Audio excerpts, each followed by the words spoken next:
So here we are. I'm on Mark's FZ. He's on the CB.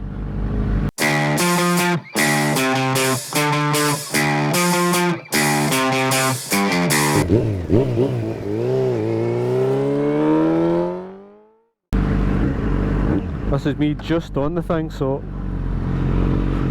I haven't a clue what this will be like. Oh, actually, no bad at all.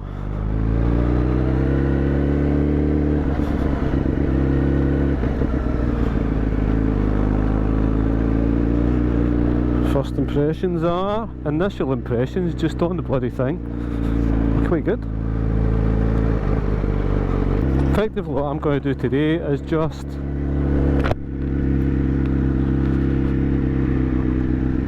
do a wee comparison on the CB against the FZ1, because they are similar spec bikes.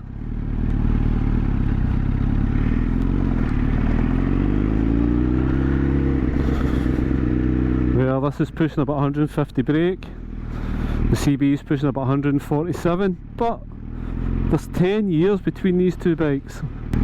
How they pan out, we'll see. But in saying that as well, this ain't a standard FZ1.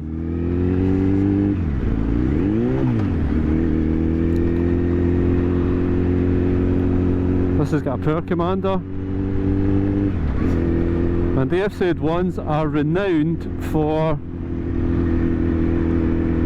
having this cut-off thing that goes on above 6,000 revs, where you drop off the throttle when you're above 6,000 revs and it cuts fuel to the injectors until you open on the throttle again, and you get this kind of weird thing going on.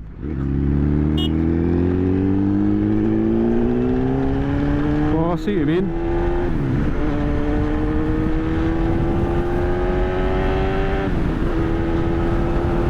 It's kind of, it just wants to go in every gear, this thing.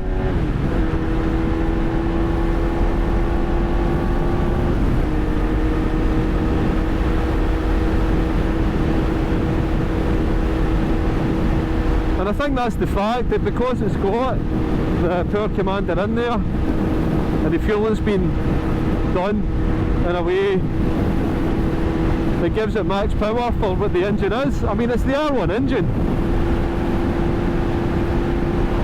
so it's quick.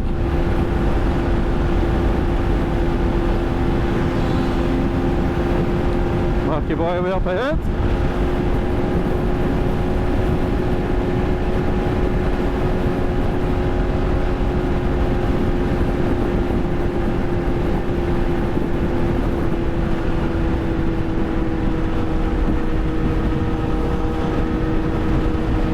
One thing I would say is the mirrors are shit, but I think that might be because I'm used to the bar end mirrors on the CB. I think that might be the difference.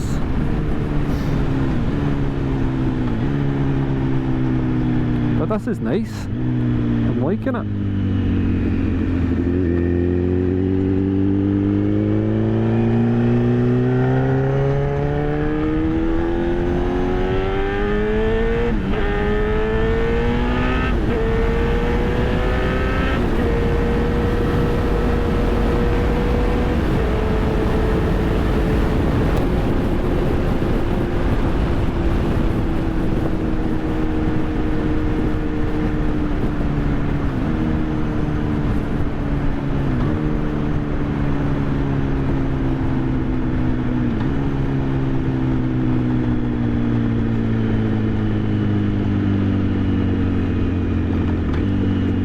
Very smooth as well.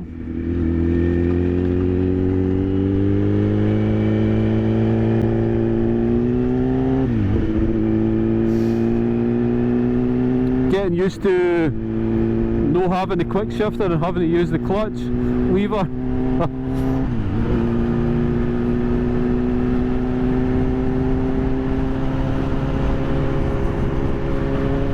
Couldn't see you there, Marky boy. I was like, where is he?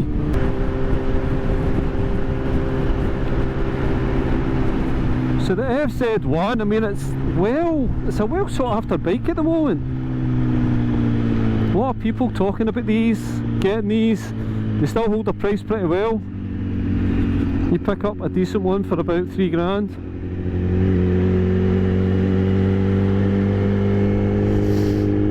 Let's see what it's like when we open it up.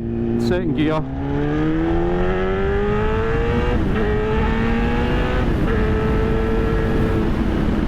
I'd say the CB's a wee bit quicker off the mark than what this is. It's quick. I think the CB's got a wee bit more grunt.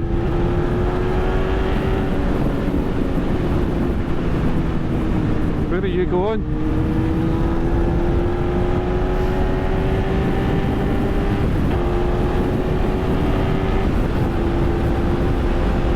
But it's comfortable. I'd say my legs are maybe a wee bit, maybe slightly higher than what I'm used to. And I feel like I'm hugging the tank.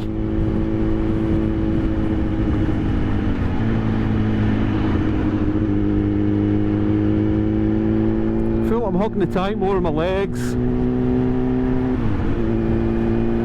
When you base that on the CB, it's more, the CB's got a more gradual slide on the tank where you feel like you're sitting on it, you're not sitting in it. Whereas with this, I feel like I'm sitting in it.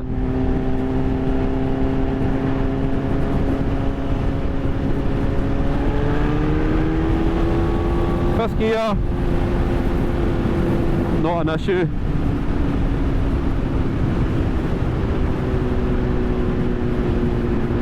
So let's keep it in sixth.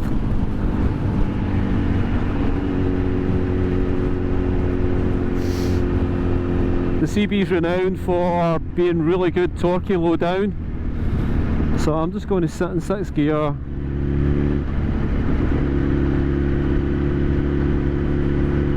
£30mph, easy, no probs at all.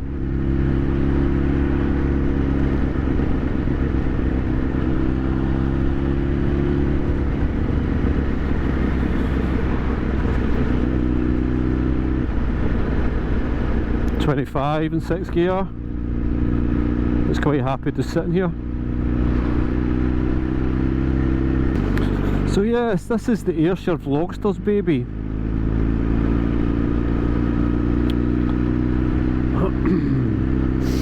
From the Basic Bikers. And if you don't know who he is, go and check out the Basic Bikers YouTube channel.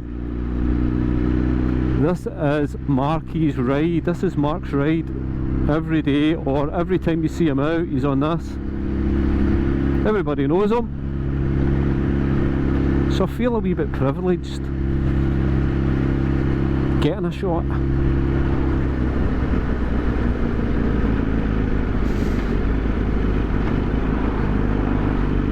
Silky smooth gear change.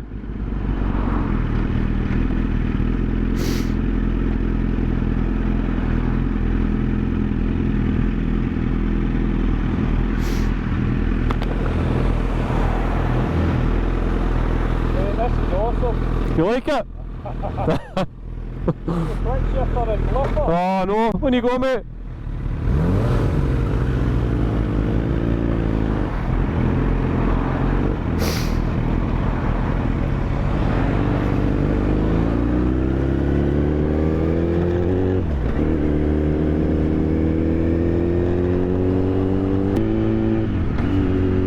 I'm really surprised at just how good this is. Low down.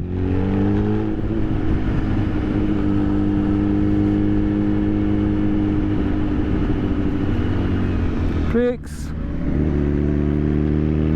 are decent. Rear brake, alright. I had better, I had worse.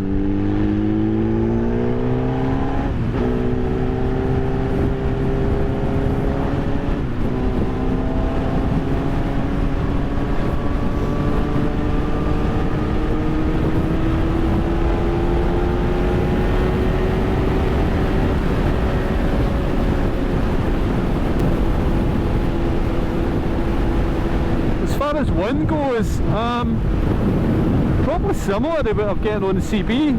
I don't know if this helps much at all. I think maybe slightly better,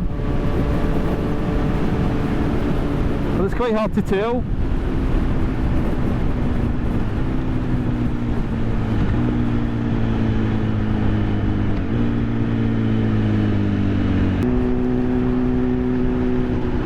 The mirrors could definitely be better.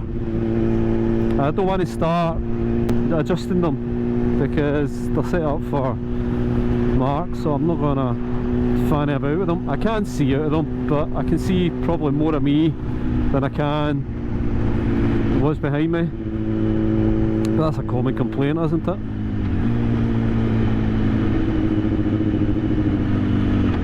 Let's see if we can get a decent bit of lean on it. Nah, that's not going to happen now, I don't think.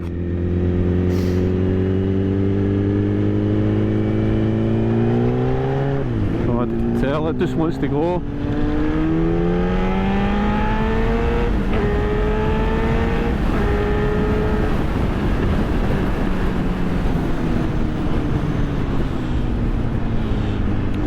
Doesn't have ABS.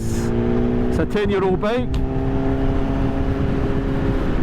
So you're always a bit worried about if you lock it up, but I've only had a couple of bikes that are ABS and Mark's liking it. I've only had a couple of bikes that are ABS and I think I've only ever activated ABS once, which that once is maybe enough. That's maybe what saved me.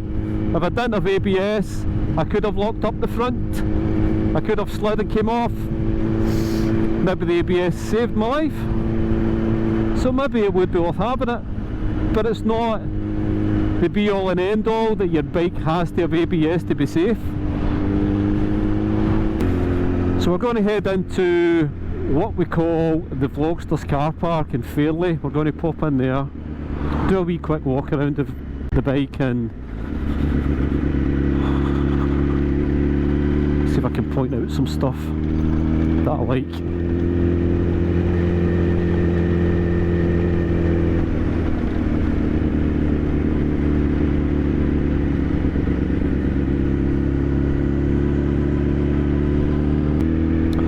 For those of you that are interested, I'm going to stick some specs up on the screen here.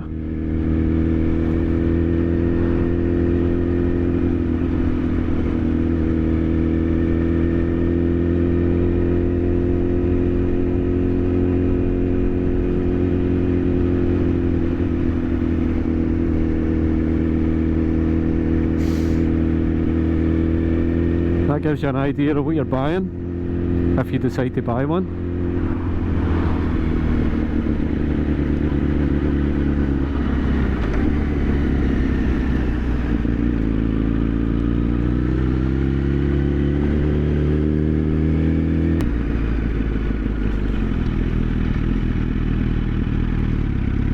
Oh, where are we going?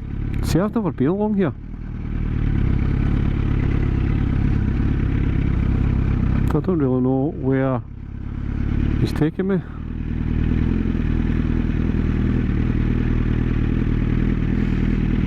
I think we might just be parking here actually.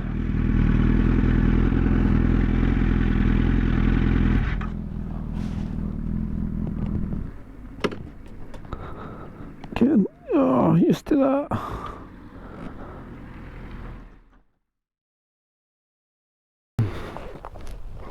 So here we are, stopped. First impressions are really good actually. It's one of those bikes where you just jump on it and go. You've got absolutely no qualms, you feel like you've been riding it forever. It's just so easy to ride, it's light, it's nimble. This one in particular has got the power commander on it, so it's ironed out all the gremlins to do with the fueling, to do with the Euro, all that carry on, you know, just the way it is nowadays. Euro 2, Euro 3, whatever it was at the time when this came out. But I'm well impressed for for a 11-year-old bike, it's still pretty current. Upside down forks, twin pots on the front, which do stop you really well. It doesn't dive in. I would say that's one of the downsides of the CB is when you pull the brakes really hard, the front end dives really hard. You don't get that with this. Power wise, similar. I would say the CB's maybe just a wee bit nippier, but that might just be to do with the power band. This has got the Road 5s, the Michelin Road 5s, which are renowned for it's probably the best sports touring tyre on the market at the moment. They're definitely the most expensive. But yeah, well impressed with it. Like it, good. Power through every gear is great. I would say between second and third it's probably a bit scary when you open it up and that front end just wants to come up. And as I'd said, no ABS, no traction control, old school, just have your wits about you. Know that you really need it, but having those wee tools I think probably just gives you a wee bit more security. But no, all in all, I like it, it's good. That said, mirrors are rubbish. I feel like they need to come out further, or they need to, I don't know, I just feel like I'm seeing more in my arms than I am anything else. But it's decent. Okay, I'm going to take it back out and on a wee run. Go do some twisties, going over the braes and pull into Castle Semple and Lochmannock before we head back with it. But no, all in all, nice, definitely. Okay, see you shortly.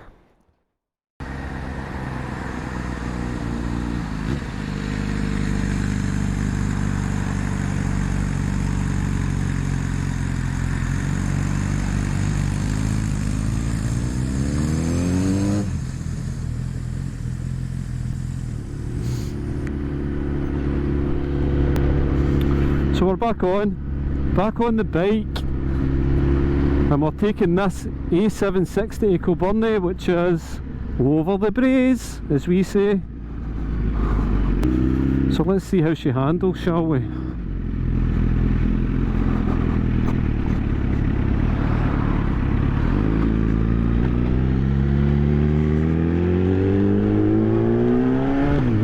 That first gear is epic.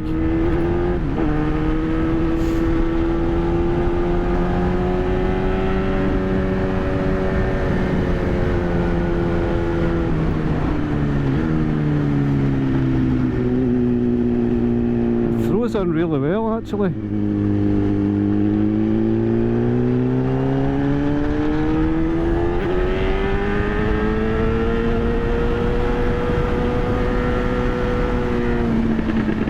Oh, listen to that purple.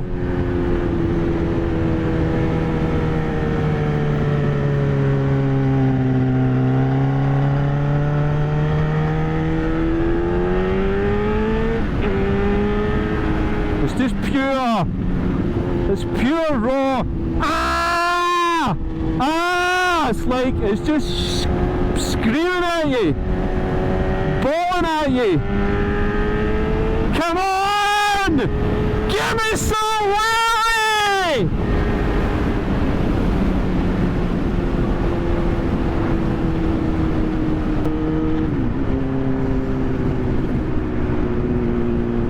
It's like a Cayenne or a Carrera S up ahead. Nice purpley one.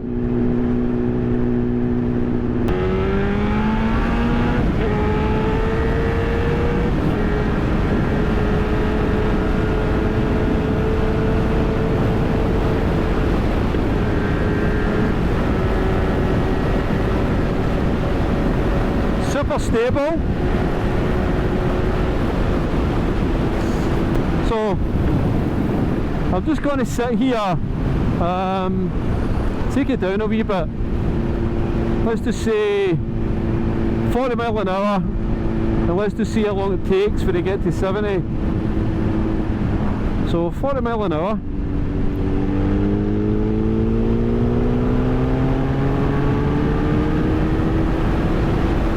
that's not bad. It's got a wee lull. I would say it's got a bit of lull initially on take up, but then the power band seems to kick in about 3,500–4,000 revs, and it just kind of wants to go after that. I can't make that out. What is it?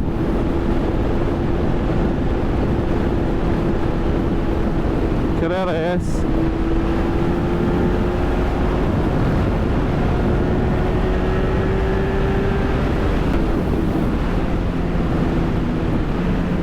I actually went down there without having to use the clutch.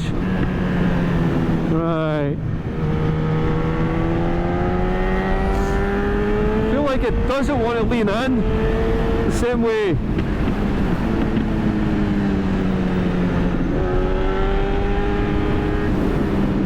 But listen to that rumble!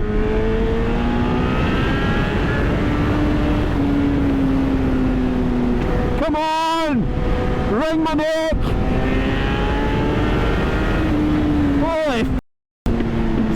Excuse the French! That top end of the rev range is just nuts!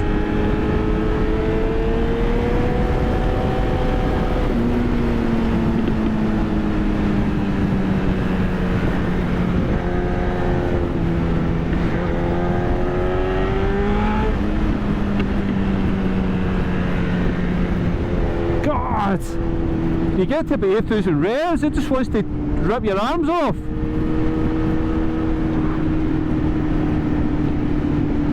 Can I just stay in third for the duration of the journey? This is nuts.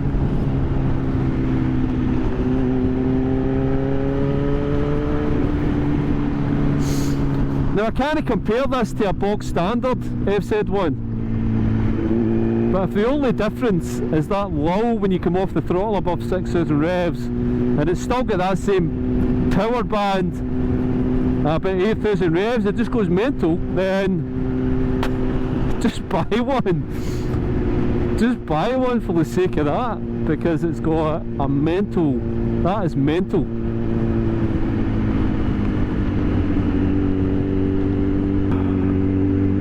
The 73C must be the actual temp, obviously that's not the outside temp.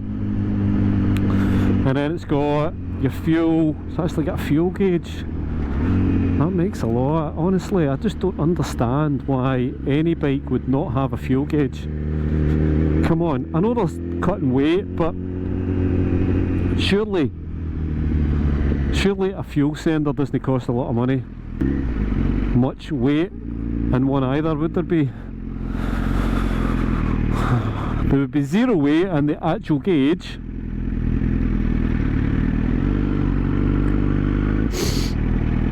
Don't understand it. What is the reason for it? What is the reason why you wouldn't have a fuel gauge? And I know this is a common complaint. And yes, you can sit and you can faff about and you can set the trip meter and all that carry on. One thing I've noticed with this is that if you're sitting stationary and you're in a gear, it can be quite hard to get it into neutral.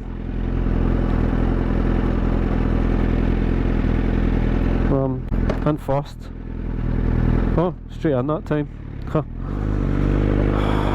That's not just typical. Yeah, fuel gauge on every bike, come on, manufacturers, I just don't get it. Don't understand it.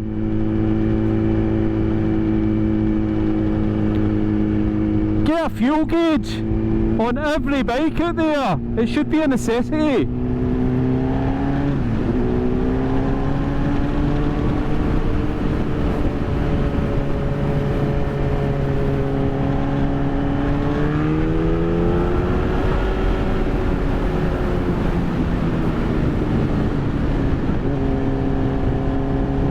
Too used to the engine braking on the CB.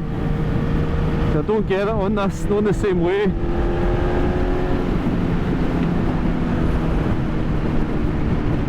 That might be something to do with the ride-by-wire throttle.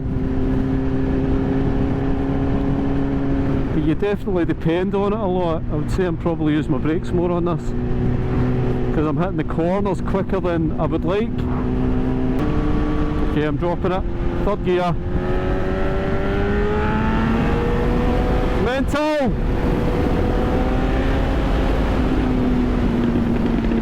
Listen to that! It's infectious!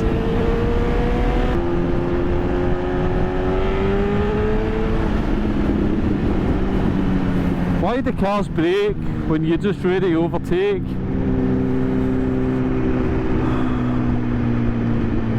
I don't know if it's just a natural thing that you do, or whether you're actually looking in the mirrors and you're touching the brake because you're not looking in front of you. Look at that. That was there. That's been there for over a week, that car. There's another one about here somewhere.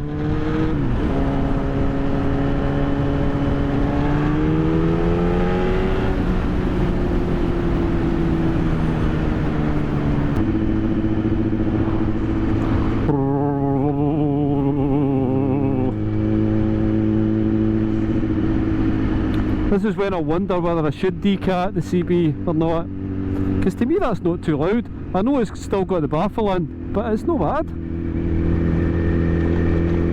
It's quite a nice sound.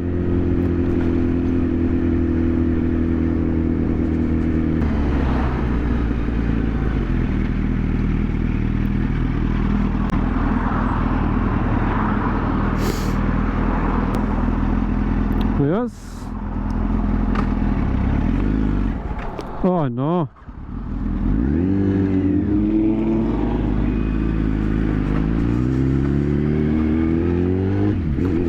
I stalled it. God. Don't tell anybody.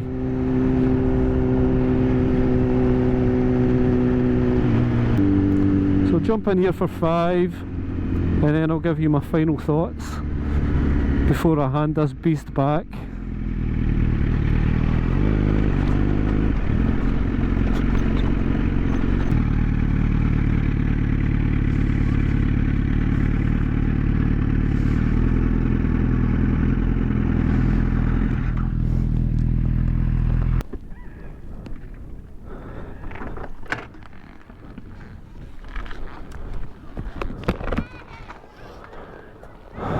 Lovely, mate. That thing is mad. See 8,000 revs in third gear. Just wants to rip your arms off. So this is us. We're just stopped our wee break. Now ready to head back to where we started from. Then I'll give you my verdict on the Yamaha FZ1 2010 model and what my thoughts are on it. But the way it's sounding, I'm not getting my bike back.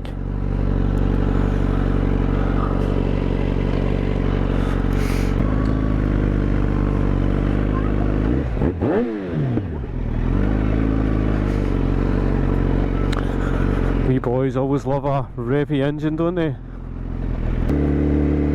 So yes, the FZ1N, N for naked, lovely. And I'm pretty sure, as I said earlier, you could pick one of these up for maybe £3.5 grand. It's a Yamaha, so it's bulletproof.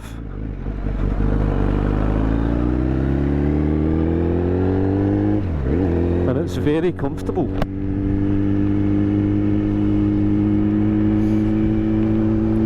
Feels really light. Gear changes are lovely and smooth, silky smooth. Brakes are decent. And overall, I would say it's a good bike. Now, I don't know if you know of him or have followed him, but Andy Mancam, not Madcam, well he is a bit of a Madcam, but Andy Mancam had one of these for a couple of years I think, and he toured all over Germany, all over Switzerland, did all the big countries over there.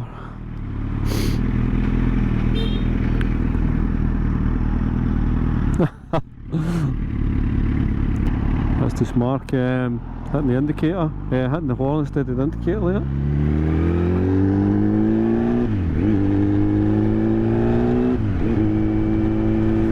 he toured on one of these, so it can be done quite easily. I think you could tour on one of these. They are very, very comfy.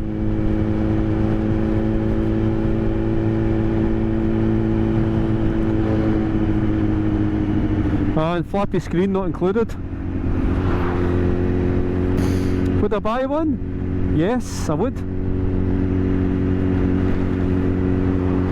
Not that I've got, because I've got that CB, so I wouldn't buy one at the moment. But if money was tight and I had to hand that back, or I didn't have that, this would definitely be up there. It's just effortless.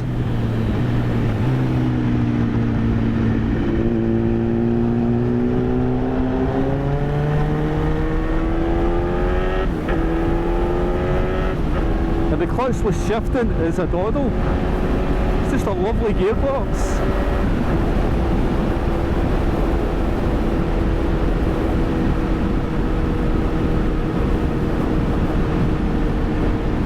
You can also get this in the fared version, which is also a lovely looking bike. And I suppose it just depends what you want. You're probably a bit more, or you will get a bit more wind protection on the fared version.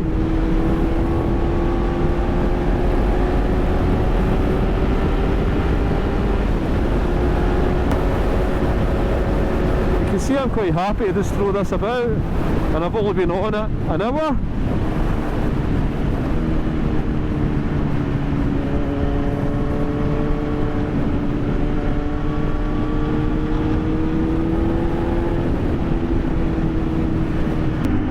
All in all, a good ride.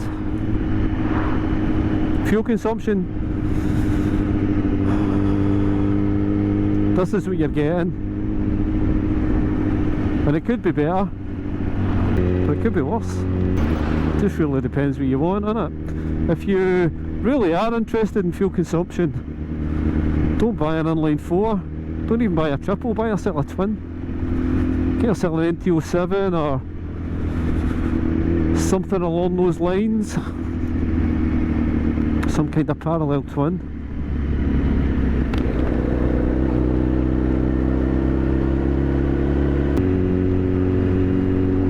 All in all, good. Even on the switch gear, everything is just what you'd expect. Everything's in the right place. Have I got any gripes? Maybe the fuel consumption. I feel like the low down torque could be a bit better. It is decent, but it's got a bit of a lull if you're in a high gear and you just open it. It likes to be revved hard. And obviously you've got the fueling issue, not in this particular bike, but you've got this fueling issue when you're firing the throttle back on, and you'll get that on all FZs that haven't been remapped or has some kind of fuel injection module put on. It's not a deal breaker, but you have to be aware of it, and this is all we do with emissions, like everything. So this is it, just keep in third gear and open it up. Oh, listen to that bang!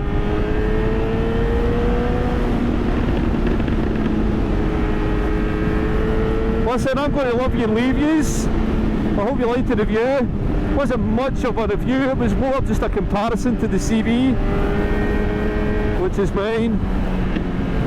But I'll give you a good insight into buying an older bike versus a modern bike, a newer bike.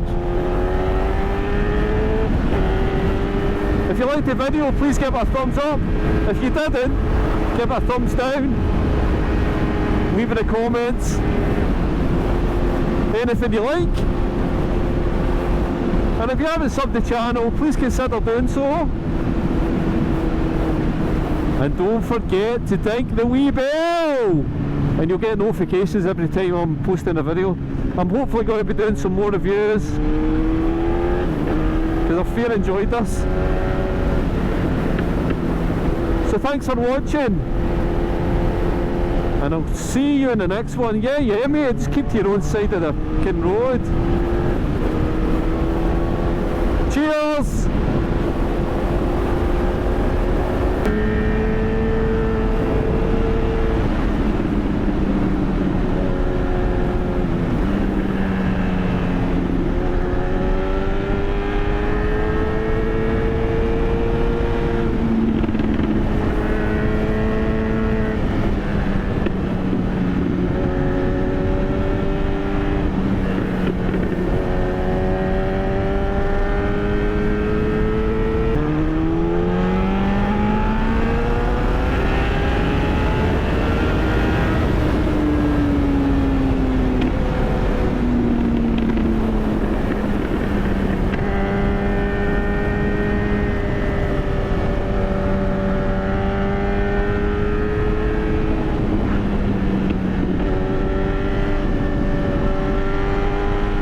Like a rally car.